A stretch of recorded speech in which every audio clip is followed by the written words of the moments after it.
አመሰግናለሁ። ወደ ቀዳሚው ዘገባ እናልፋለን። የታቀደውን አገራዊ ምክክር በአማራ ክልል ውጤታማ ለማድረግ የአማራ ክልል እስረኞችን እንዲፈታና ሌሎች እርምጃዎችንም እንዲወስድ የኢትዮጵያ ሀገራዊ ምክክር ኮሚሽን ጠየቀ። እስካሁን በአማራ ክልል 2 አበይት ስራዎችን ማከናወኑንም ኮሚሽኑ ገልጠዋል። አለምነህ መኮንን ዝርዝሩን ልኮልናል።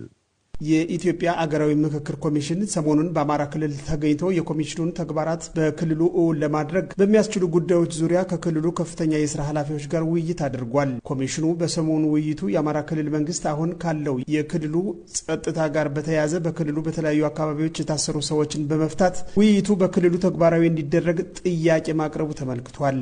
ይህን ጉዳይ በተመለከተ የኮሚሽኑ ኮሚሽነር ዶክተር ዮናስ አዳዬ ለዶቼ ቬለ ተጨማሪ አስተያየት ሰጥተዋል። ሀገራዊ ምክክር ልናካሄድ ስለሆነ እንዲያው ይህንን ምክንያት በማድረግ በተመሳሳይ ደግሞ ህዝባችን በተከታታይ ስለጠየቀ በህዝብና በመንግስት መካከል እምነት እንዲፈጠር ስለምንሰራ ያነሳውን ለነሱ ማነሳን ፍርድ ቤቱ በራሱ ውሳኔ ሊሄድ ይችላል። ክልሉም ነገር ግን ለምክክሩ የበለጠ ስኬታማ እንደ በተመሳሳይ ደግሞ ሌሎች ወንድሞቻችን በእኛ ቋንቋ ወንድሞቻችን ናቸው። በኢትዮጵያ ውስጥ የሚካሄድ የቤተሰብ ጥል ነው ብለን ስለምናምን እነሱ ወደ ምክክሩ እንዲመጡ የታሰሩ ወንድሞቻችን የሚፈቱበት መንገድ እንዲፈለግ ከአመታቸው ዘንድ ብለን ነው ያቀረብነው። በባህር ዳር ቆይታቸው ውጤታማ ውይይት ማድረጋቸውን የገለጹት ዶክተር ዮናስ በትጥቅ ትግል ውስጥ ያሉ ወገኖችን በውይይት እንደሚያምኑ አመልክተዋል። ምናልባት በአካሄድ ልዩነቶች ሊኖሩ እንደሚችሉ ጠቁመው ያንንም በመነጋገር ማስተካከል እንደሚቻል አስረድተዋል። በእውነት በቆይታችን በጣም ፍሬንድሊ በጣም አንደኛ በኢትዮጵያ ውስጥ እውነት ለመናገር የትኛውም ኢቭን ትጥቅ ትግሉም ላይ ግጭቱም ላይ የሚገኙ ወገኖቻችን ምክክር እንደሚያስፈልግ ያምናሉ። ብዙዎቹም የምንሰማው በተለያዩ ሚዲያዎች ምክክር ያስፈልጋል እንደ በአካሄድ ላይ ካልሆነ በስተቀር ምክክርን የጠላ እስካሁን ድረስ የለም። ክልሉ በጸጥታ ችግር ውስጥ ቢሆንም 2 አበይት ስራዎች በስኬት ተጠናቀዋል ብለዋል። በቅርብ ቀን በክልሉ አጠቃላይ ውይይት ለማድረግ እቅድ መያዙን ዶክተር ዮናስ አመልክተው ለተግባራዊነቱ ሁሉም ባለድርሻ አካል እንዲተባበር ጠይቀዋል። የተሰሩ ስራዎች 2 ናቸው እስካሁን ድረስ። አንዱ በክልሉ የሚሳተፉ ተሳታፊዎችን ከየዞኑ ከየወረዳው መምረጥ ነበረ። ተመርጠው በተሳካ ሁኔታ። ሁለተኛው መነሻ ሀሳቦችን ለአጀንዳ የሚውሉ መነሻ ሀሳቦችን መሰብሰብ ነበረ። እነዚህ በተሳካ ሁኔታ ተሰብስበዋል። ስለዚህ ባጭሩ እነዚህ ናቸው። እንግዲህ እንደ አምላክ ፈቃድ እንደ ፈጣሪ ፈቃድ ናቸዋለን። የሚቀረን በክልል ደረጃ ልክ ኦሮሚያ እንዳደረግነው፣ አዲስ አበባ እንዳደረግነው፣ ደቡብ ወይም ሶማሌ ክልል፣ አፋር እንዳደረግነው ሁሉ አማራ ክልል ደግሞ በክልል ደረጃ የሚከናወነው የአጀንዳ ማሰባሰብ እና በሀገራዊ ምክክር ኮንፈረንስ በፌደራል ደረጃ በሚካሄደው የሚሳተፉት ምርጫ እሱን አላካሄድንም። እሱን ነው የምናካሄደው በሚቀጥለው ጊዜ። የአማራ ክልል መንግስት የአገራዊ ምክክር ኮሚሽን በክልሉ ለሚያደርጋቸው ማናቸውም ስራዎች አስፈላጊውን ድጋፍ እንደሚያደርግም እንደተገለጸላቸው ኮሚሽነሩ ገልጸዋል። የኢትዮጵያ ሀገራዊ ምክክር ኮሚሽን የስራ ጊዜው የተጠናቀቀ ቢሆንም ቀሪ ያልተጠናቀቁ ስራዎችን ለማጠናቀቅ የስራ ጊዜው ለተጨማሪ 1 ዓመት እንዲራዘም መደረጉ ይታወሳል። ለዶቼ ቬለ ዘገባ አለምነህ መኮንን። የቤንሻንጉል ጉሙዝ ክልል ምክር ቤት የቦሮ ዲሞክራሲያዊ ፓርቲ የፖለቲካ ዘርፍ ኃላፊና የምክር ቤቱ አባል የሆኑት አቶ ዮሐንስ ተሰማን ያለመከሰስ መብት አንስተዋል። ምክር ቤቱ ያለመከሰስ መብቱን ያነሳው ዛሬ ባካሄደው አስቸኳይ ጉባኤ ነው። ነጋሳ ደሳለኝ ከአሱሳም። የቤንሻንጉል ጉሙዝ ክልል ምክር ቤት ዛሬ ባካሄደው አስቸኳይ ጉባኤ የምክር ቤቱ አባል የሆኑትና የቦሮ ዲሞክራቲክ ፓርቲ የፖለቲካ ዘርፍ ኃላፊ የሆኑት አቶ ዮሐንስ ተሰማን ያለመከሰስ መብት አንስተዋል።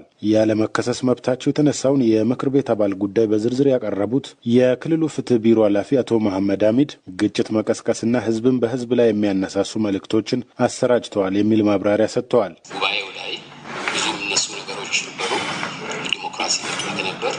በዲሞክራሲ መድረክ መሰረት ተወስኖ ካበቃ በኋላ ወደ ውጭ ወጥቶ በሚዲያ ህዝብን የማነሳሳት ስራዎች በከፍተኛ ይሰሩ ነበር። ለምሳሌ እኛ የምርጫ ቦርድን የምርጫ ክልል አልነካነውም። እኛ በህገ መንግስት የተሰጠን ስልጣን ተጠቅመን በአዋጅ ስልጣን ተጠቅመን ወረዳዎችን፣ ቀበሌዎችን የጨመርነው ግን እችኛውን ቃል ህዝብን ለማነሳሳት በሐሰት የተጠቀሙበትና ብዙ ነገሮች ሲታይ የነበረበት ሁኔታ ነው የነበረው።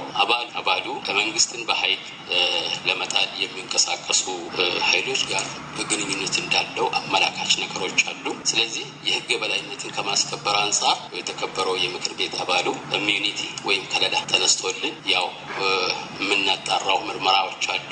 የቤኒሻንጉል ጉሙዝ ክልል ምክር ቤት አፈ ጉባኤ ወይዘሮ አስካለች አልቦሮም በሰጡት ማብራሪያ ባለፈው ጉባኤ ጸደቀው የህብረተሰቡን ጥያቄ ለመመለስ የተላለፈውን ውሳኔ አንዳንድ ወገኖች ግጭትን ለመቀስቀስ ተጠቅመውበታል ብለዋል። በቦሮ ዲሞክራቲክ ፓርቲ በኩል የምርጫ ክልል ወስናቸዋል ተብሎ የቀረበውን አቤቱታም በወቅቱ በምክር ቤቱ ምርጫ ክልልን ለመወሰን የጸደቀ አዋጅ የለም ሲሉ ማብራሪያ ሰጥተዋል።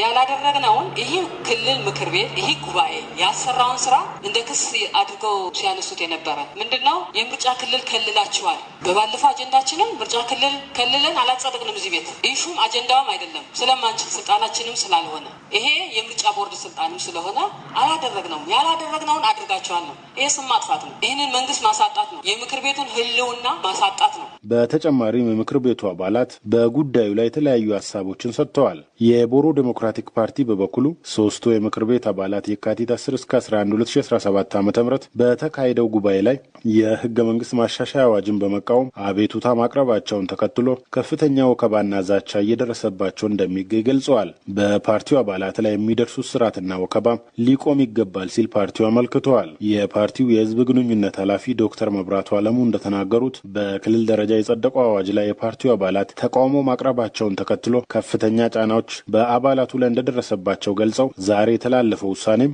የምርጫን አስፈላጊነትና ሰላማዊ ትግልን ጥያቄ ውስጥ የሚያስገባ ነው ብለዋል። አቶ ዮሐንስ የተያዙበት ሂደት ካውንደር ጣቢያ ላይ የቆዩበት ሁኔታ አንደኛ የሰብአዊ መብትን ጥሰት ነው። ሁለተኛ ሀገር እየጀመረች ያለችውን ሀገራዊ ምክክርን ትንሽ ጥቁር ጠባሳ የሚጥል ነው።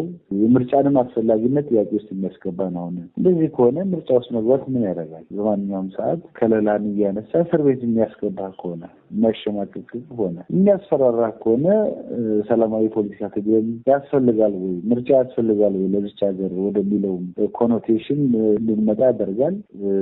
ትክክልና ተገቢ አይደለም። ዛሬ የተወሰነው ውሳኔ የተጀመረውን የዲሞክራሲ ባህል ግንባታ የተጀመረውን የመቻቻል ዲሞክራሲ የመግባባት ዲሞክራሲ ወደኋላ ያስቀረ የተወሰነ ውሳኔ ብለን ነው የምንወስደው። የቤኒሻንጉል ጉሙዝ ክልል ምክር ቤት ከየካቲት 10 እስከ 11 ባካሄደው ጉባኤው የክልሉ ምክር ቤት አባላት ብዛትና የክልሉን ህገ መንግስት ለማሻሻል የቀረበውን አዋጅ በአብላጫ ድምጽ ማጽደቁ ይታወሳል። ውሳኔውን የተቃውሙ የቦሮ ዲሞክራሲያዊ ፓርቲ 3 አባላትም ጉዳዩን ለህገ መንግስት ጉዳዮች አጣሪ ጉባኤ በማቅረብ የህገ መንግስት ትርጓሜ መጠየቃቸውም ተዘግበዋል። የቤኒሻንጉል ጉሙዝ ክልል ምክር ቤት የካቲት 10 እስከ 11 2017 ዓ.ም የጸደቀውን የህግ ማሻሻያ አዋጅን በመቃወም የቦሮ ዲሞክራቲክ ፓርቲ ለህገ መንግስት ጉዳዮች አጣሪ ጉባኤ አቤቱታ ማቅረባቸውን ተከትሎ በማህበራዊ መገናኛ ዘዴዎች አዋጁን በመደገፍም ሆነ በሌላ ወገን ደግሞ በመቃወም የተለያዩ